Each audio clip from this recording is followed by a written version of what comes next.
राजेश खन्ना आरोखि बै जितेन्द्रनि नामैनो आफाया आंनि नामखौ जितेन्द्र दोनदो एक्टर जानांगोन दे होनबाय थायोमोन आंखौ बेनिफ्राय बाजारनिफ्राय ना मागुर गिदिर गिदिर बायना लाबोनानै आइखौ बेखौ अनलाजों सं बेखौ थाइगिरजों सं बेखौ सबायजों सं होननानै जाहोयोमोन आंखौ मागुर गिदिर गिदिरजों आं ओंखाम जानायखौ आफाया नायबाय थायोमोन जा आफा थिगसे जा बेसेबां जायो जा खिन्थु एक्टर जानांगोन दे बेसेबां जायो जा खिन्थु एक्टर जानांगोन ओरैबायदि एक्टर जानांगोन होनबाय थायो गामिनि मानसिफ्राबो ओइ एक्टर होनना गाबज्रियो लोगोफ्राबो ओइ एक्टर होनना गाबज्रियो आंखौ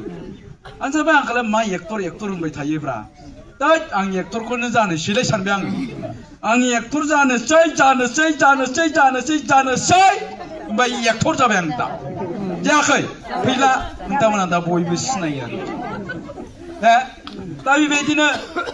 केन्डिडेट डिक्लेयार होखांनायनि उनावहाय आङो गोबां गामिफ्राव गिदिंबाय गिबियाव आं बांसिनै जोंनि बर' रायजो राजाफोरजों रायलायदों दे बिथांमोना दिनै मा सिन्था खालामदों आंथ' केन्डिडेट जाबाय आंथ' सानदों गासैबो बर' रायजो राजाफोरनि भटखौ आंनो नांगोन दा ओंखायनो रायजो राजाफ्रा मा सानदों बेबायदि होननानै आं रायजो राजाफोरजों मत बिनिमय खालामदों सावरायलायदों दा दिनै नोंथांमोनजों सावरायनो फैदों आरो बेबायदिनि अनगायैबो न' थांनानै आं रायलायहैदों दा रायलायहैबा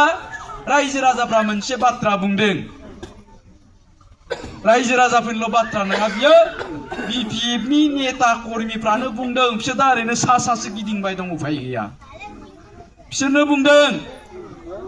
थानेश्वर बसुमतारिया जाबाय बिपिएफनि केन्डिडेटआ मानास समस्तिनि बायजोनि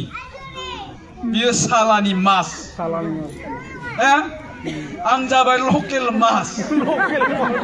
मास थाखते सालानि मास आमी नाखाव कम दामत दिल्लीयाव नाखाव तो बायजोनि केन्डिडेट जोंनि जायगायावनो गोबां गोरों गोरा मानसिफोर दं बिपिएफनिफ्राय बै सालबारि कलेजनि भाइस प्रिन्सिपाल दुलेन बसुमतारी प्रिन्सिपाल सासे नागिरदों बेनोबो होआखिसै दिलीप स्वर्गियारि होननाय माने सेंग्रा मानसि